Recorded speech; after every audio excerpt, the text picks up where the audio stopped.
Praise the Lord, hallelujah. പ്രിയമുള്ളവരെ, ഈ ശുശ്രൂഷയിലേക്ക് എല്ലാവർക്കും സ്വാഗതം.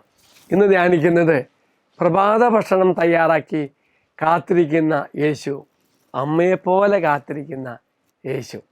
പത്രോസും കൂട്ടുകാരൊക്കെ യേശുവിന് മരണശേഷം നിരാശപ്പെട്ടുകൊണ്ട് പഴയ ജോലിയിലേക്ക് പോകുന്നു. പത്രോസ് പോകാൻ പോകുന്നു. മറ്റ് ശിഷ്യന്മാർ പറഞ്ഞപ്പോൾ ഞങ്ങൾ വരുന്നു പറഞ്ഞു. അങ്ങനെ പോയി മീൻ പിടിക്കാൻ പോയി.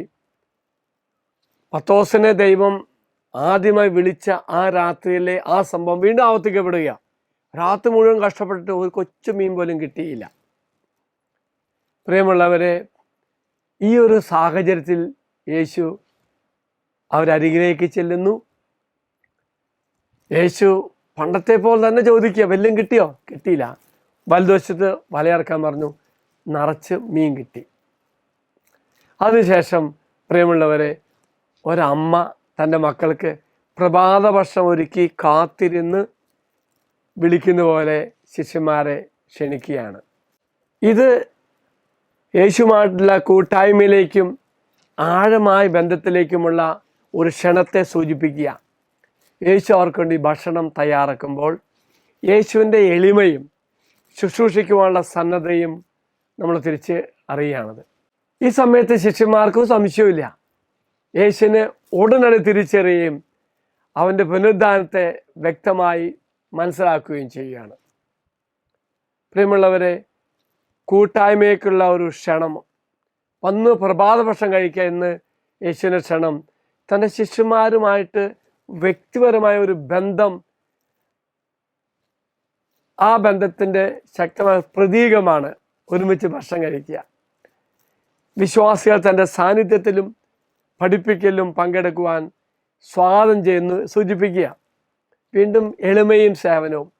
ഉയർത്തെഴുന്നേറ്റ യേശു തൻ്റെ എളിമയും മറ്റുള്ള സേവിക്കാനുള്ള സന്നദ്ധയും പ്രകടമാക്കി തൻ്റെ ശിഷ്യന്മാർക്ക് പ്രഭാത ഭക്ഷണം തയ്യാറാക്കുന്നു. ഒരു ഭരണാധികാരിയെ സേവിക്കണമെന്ന സാധാരണ പ്രതീക്ഷയ്ക്ക് വിരുദ്ധമാണിത്. യേശു ദാസൻ്റെ രൂപം ധരിച്ച് നേതൃത്വം ഏറ്റെടുക്കുകയാണ്.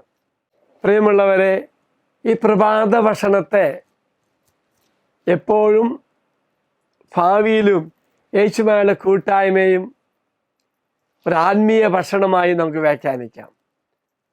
പുനരുദ്ധാനത്തിൽ വിശ്വാസികൾ യേശുമായി പങ്കിടുന്ന നിത്യാനന്ദത്തെ ഇത് സൂചിപ്പിക്കുക. ഓർക്ക പ്രിയമുള്ളവരെ, യേശു ചെയ്തത് അവരെ സേവിച്ചു, വീണ്ടും അവരെ ചേർത്ത് വെച്ചു, മഹത്വത്തിൻ്റെ സന്നിധാനം സ്വർഗത്ത് അനുഭവിക്കുന്ന അവസ്ഥ ഓർമ്മിപ്പിക്കുകയും ചെയ്തു. കൂടാതെ സഹവാസത്തിലേക്ക് യേശു അവരെ ക്ഷണിച്ചു. വരൂ, ഭക്ഷണം കഴിക്കൂ എന്ന യേശുവിൻ്റെ ക്ഷണം തന്നോടുള്ള അടുപ്പമുള്ള കൂട്ടായ്മയിലേക്ക് വീണ്ടും ക്ഷണിക്കുക. നഷ്ടപ്പെട്ടു പോയ, ഇല്ലാതായ ബന്ധം പുനഃസ്ഥാപിക്കുന്നു. ഒപ്പം പ്രിയമുള്ളവരെ, നിരാശരായ മക്കളുടെ ജീവിതത്തിലേക്ക് പ്രതീക്ഷയായിട്ട് കർത്താവ് കടന്നു വരികയാണ്. Praise the Lord. അച്ഛനീശ്വര ആശീർവാദം. നമ്മുടെ കർത്താവായ ശമിശാകൃപയും പിതാവായ ദൈവത്തിൻ്റെ സ്നേഹവും പരിശുദ്ധാത്മാവിൻ്റെ സഹവാസവും നാം എല്ലാവരോടും കൂടെ ഉണ്ടായിരിക്കട്ടെ, ഇപ്പോഴും എപ്പോഴും എന്നേക്കും. ആമേൻ.